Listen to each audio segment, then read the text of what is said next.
Well, I am excited to be here today. And again, I'm flying solo today because Vlin is in Bali. Well. Great place to be. And she is at a mastermind, having a great time, learning lots of information, going to bring back quite a bit so that we can collaborate on future projects. Today, what we're talking about is actually case studies and best practices with collaborative partnerships. And over the 30 years that I've had my business, prior to that time, also, I've done a lot of collaborative partnerships. And I have to say, I've had some amazing experiences and some not so amazing experiences. I'm going to talk about some best practices for how do you determine if somebody is a good collaborative partner. And then I'm going to share a couple of stories, two particular cases where the partnerships were phenomenal. One was for a career expo when I was running a career development company. And the other one was for a book launch for my book, Law of Achievement, with my co author, Lori Giovanoni. And we actually partnered with a women's international nonprofit organization. Let's start with finding the right partners. That it's like any kind of a relationship. You don't just take things at face value, you do your due diligence. And I would say the number one thing, and I was talking with a client about this the other day, is if you are getting a lot of red flags, if you're getting a lot of uncomfortable feelings that are outside of just stretching your comfort zone, but you really feel like this is not a good partnership, my recommendation is don't do it. I've had people say, "Well, think of the benefit of who that person knows in the marketplace." But one of the things that you really want to look at is reputation by association. Reputation by association. And what that means is you are actually evaluated and you're judged based on the company that you keep. I that starts from childhood. It's like, who are your friends? Who do you hang out with? Are they good characters or are they bad characters? Are they good apples or are they bad apples? And based on their reputation, you are truly judged. So if they have a great reputation, then you are going to be judged as being somebody who probably has a good reputation. If they have a bad reputation and they've burned a lot of bridges, there's a situation I was in about a year and a half, 2 years ago, where it turns out the person that I had collaborated with had burned a lot of bridges. And I had the opportunity to continue to be in a business relationship with this person. But the more I found out, the more shocked I was at the number of bridges this one person had burned. And I just decided I'm not going to do it. I'm going to back out. And it might help if I move the microphone a little bit closer. So, the thing you want to look at is what is their footprint on social media? Are they somebody that really puts up a lot of red flags on social media? Are they somebody that you would feel comfortable introducing to your family, introducing to your business associates, introducing to your clients? If you can say yes to all of that, then they may be a good fit for a partnership. If you are embarrassed or you feel there's some shady stuff going on, follow your gut instinct. Okay, so let me talk about a couple of collaborative partnerships that really worked out well for me. The first one that I want to talk about is when I was running a career expo company, a career development company, I should say, and we were looking for market reach. We were looking for visibility in the marketplace. So at that time, this was back around 1997. So going back quite a while, but back during that time period, it was there were a lot of what were called job fairs. And job fairs usually had anywhere from 100 to 200 people who showed up. You might have had 8 to 10 vendors, companies that were looking to hire people. And they were pretty small operations. And my vision was to do what was called a career expo. So the first thing that I did was I looked at what was the perception based on the name of the event. And an expo sounds a lot bigger and a lot higher quality than a job fair. And so that was kind of the first thing that we did was we looked at the name change. At the time, I had a team of about a dozen people that reported to me. And what I did is I met with the entire team and I said, here's the vision, here's what we could do, here's who we could partner with. And I got their buy-in first. So they were the first level of collaborative partners. Even though they were the staff, they were still collaborative partners. Then we looked at who in the community would make a good partner. The media, definitely. There were radio stations, newspapers, monthly publications that would be good partners for this particular event. Then we looked at the different companies that were actually looking to hire people during that time period, and we developed partnerships with them. Now, because we were producing the event, we did ask for an investment for them to be a part of this particular event. And it was anywhere from $500 to $750 per company in order to have a booth at the expo. The vision was we were going to get 2,000 people at the expo, and those were 2,000 job seekers within the Salt Lake market. And we would have 50 to 75 companies that participated. So with that, not only did we have the opportunity with the 50 to 75 companies to reach more people in the marketplace, we had a higher quality event. And part of the criteria when somebody participated as a partner was that they would help to market the event, whether it be that they send out a message to their own mailing list. And at that time, email was not as popular as it is today. So not everybody had a good, strong email distribution list, but they did have a mailing list. Many of them had paper newsletters that they would mail out in the standard mail. Some people had websites at that point, not everybody. I mean, we're going back quite a few years. And as it turns out, we had over 2,000 people who showed up.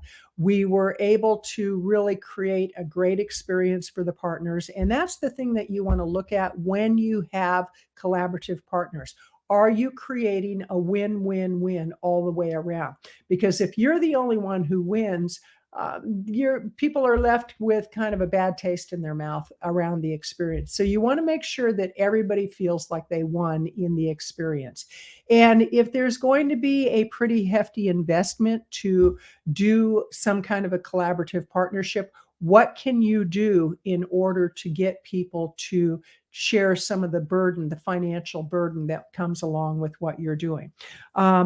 So with that particular event, we had the companies who were looking to hire people invest $500 to $750. That gave us the seed money to pay for the space because we had it at, I believe it was the Hilton Hotel, the ballroom. And that was a pretty substantial investment. There were some advertising costs that we had. There were printing costs that we had. There was staff costs that we had. So there were investments that we made. On the back end, what we were able to do was introduce the services of the career development company. And on the back end, we generated about $200,000 in revenue as a result of it. So it was a lot of work, a lot of time up front. And on the back end, we actually generated some nice revenue. So that was one collaborative partnerships. We partnered with the media. We partnered with the companies. We partnered with the people who showed up to the event, and we partnered with the staff.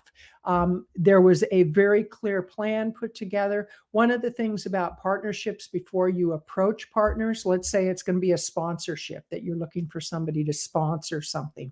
You want to have what's called a pitch deck. A pitch deck basically is the who, what, when, where, and why of the partnership. The more that you can cover that information, the better off you're going to be. The next collaborative partnership that I want to talk about is a book called Law of Achievement. Before I share that I wrote with Lori Giovanoni, I want to take a step back to another book that I had 3 authors involved with. Lori was one of them, and the other 2 authors had agreed to participate at a certain level, but they didn't. They were late on delivery of material. They didn't really contribute to the writing of the book. They didn't contribute to the marketing of the book, even though they had a huge mailing list. They didn't do a whole heck of a lot. And then after the fact, they wanted royalties on the book. And it's like, wait a minute. That was one partnership that kind of went south because the basically we got really excited about the partnership and we didn't write everything down. That was our first mistake. You want to write down expectations because if you have a certain expectation and somebody else has a certain expectation and the two expectations are not the same, you're going to run into some problems. So that particular project definitely went south. And I will tell you, a lot of times people will look at people who are succeeding and they think all they've done is succeed and they've had wins the whole way through. And I can tell you, those of us who have had a lot of wins, we also have had a lot of failures. And failures really are lessons learned, and you adjust and you move in the right direction. So with that particular book, I did learn a lot, and it was don't just go on a handshake and don't just go on a verbal agreement because people do forget. It reminds me of when I got my certification in neurolinguistics, NLP, in I think it was 1994. So that's about 30 years ago. One of my coaches said, when you work with somebody on an issue that the NLP is going to help them work through, be sure to write it down and have them write it down also.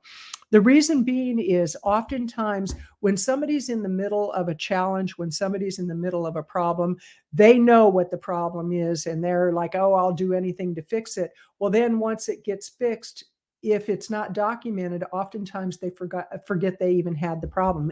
Smoking's a great example. Some people forget how bad it was when they were smoking and they would do anything to quit. They've quit and now they go, oh, that was easy peasy. Not necessarily. I know for me, when I was smoking, I was nearly a 3-pack a day smoker, between 2 and 3 packs, and I haven't smoked since I was 40. So we're going back nearly 30 years. And boy, I would do anything to quit smoking. And well, obviously not, because I kept starting again. I could quit and then I'd start. I could quit and then I would start. And I remember how bad it was, but oftentimes people forget how bad it was. So you want them to document it. It's the same on collaborative partnerships. You want to document what's going on. So let's talk about the book Law of Achievement. We had a great experience with that because we actually partnered. We had a collaborative partnership with E Executive Women International was the name of the organization. But what we did before we approached them is we put together an actual proposal. And Lori and I sat down for hours and we looked at the good, the bad, and the ugly. What were all the pros and cons? What would be their objections and how would we address their objections? We put a lot of effort into the proposal, into the upfront work, so that by the time that we pitched them on the idea of this collaborative partnership, they were more inclined to say yes. And what the collaborative and partnership included was presidents of the chapters, chapter presidents would contribute to the book. So there was an involvement on their part to the content of the book. Each chapter would also help to market the book to their chapter. We, as the primary authors, were going, and I was the publisher of the book. It was Maxwell Publishing. As the publisher, we were going to give the organization $1 per book sale that they were going to contribute to what was called the Reading Rally. And it was a nonprofit that they were involved with. They were a nonprofit involved with another nonprofit. And $1 per book was going to go to the Reading Rally that would contribute to their vision and their goal of something that was important to them. So we were looking for as many win-win-wins as we could possibly think of. Another thing that we did was we put together a timeline. That's really important when you're in a partnership. You want people to know what to expect and when to expect it. Because if there's a beginning, a middle, and an end to the partnership, it makes it much easier for people to say yes. So collaborative partnerships are a great way to go on building market reach, building credibility, increasing your influence. Recently, V. Lynn and I, we partnered with a group of people on plant-based communities, how to build a plant-based community. And we brought in 5 or 6 other people who have built very successful communities in different areas of the United States, and they shared best practices.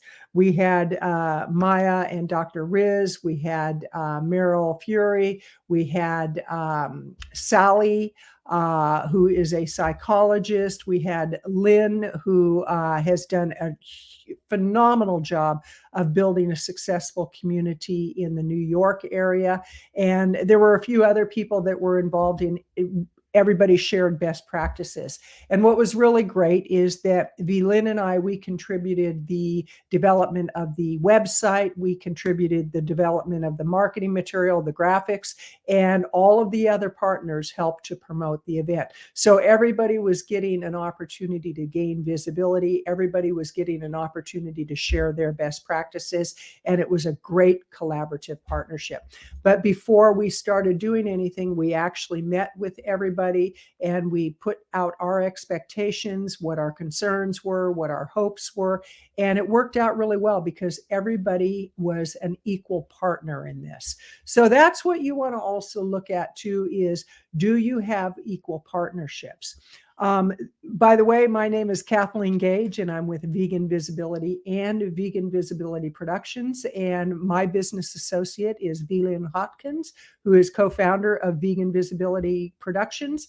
And our whole purpose is to collaborate with people that are looking to grow the plant-based and vegan market, because it goes beyond just our business. It goes into the ethics of business, it goes into compassion for animals, and it goes into the environment and health. And we look to partner with people who are on the same wavelength. We don't partner with companies that have anything to do with the carnivore lifestyle. That just isn't a fit. And that's another thing about collaborative partnerships and best practices, is make sure that you are partnering with people that you feel very aligned with. Because if you don't feel aligned with what they're doing, you're going to have friction the whole way through. I encourage you to visit Vegan Visibility Productions. That's veganvisibilityproductions.com, and learn more about what we do. And you can also visit veganvisibility.com. That's veganvisibility.com. On there, you'll find a link to my podcast show. I've got some incredible episodes. That's a form of partnership too. When you bring somebody onto a podcast, you are collaborating with them, bringing their expertise to your community. This is Kathleen Gage, wishing you a great day and encouraging you. Find people that you can partner with, find people that you're aligned with, and find people who play full out, because the number one challenge that I know that people have when they get involved in partnerships is that one person does more work than the other. And I remember the first partnership I had that I felt was really, really incredibly equal. And that was with Denise Wakeman and Patsy Krakoff. And I remember up to that point, I had done a lot of partnerships, and I usually put in more time and effort and money than other people, just because I was so passionate about what I was doing. And when I was working with Denise and Patsy, I was just like, wow, this doesn't feel like work. It doesn't feel like I'm contributing that much. So I went to Denise and Patsy and I said, I don't feel like I'm contributing that much. And they said the same thing, because they had also had the experience where they often put in more than other people. And this was a truly equal partnership, a truly collaborative partnership. And I think it was the law of attraction in action is what we did. And it was around business, really attracting the kind of business you want. And we equally partnered on content development. We equally partnered on marketing. We equally partnered on sharing the information, and we equally partnered on the share of revenue. And we did quite well. We built our list up by about 700 or 800 people. We made a substantial amount of revenue, and we both we all felt like we were contributing less than the other. And it was so amazing because we were equally contributing. So make sure you find people that you feel an equal partnership with. And if those red flags come up, pay attention to those red flags and realize that not everybody gets it right every single time. I know I haven't. I know there's been plenty of times in the 30 years I've had my business, 30 plus years, that I have made bad judgment calls. And oftentimes it was, I got that feeling, that gut level feeling, and I chose to ignore it. This is Kathleen Gage wishing you a great day.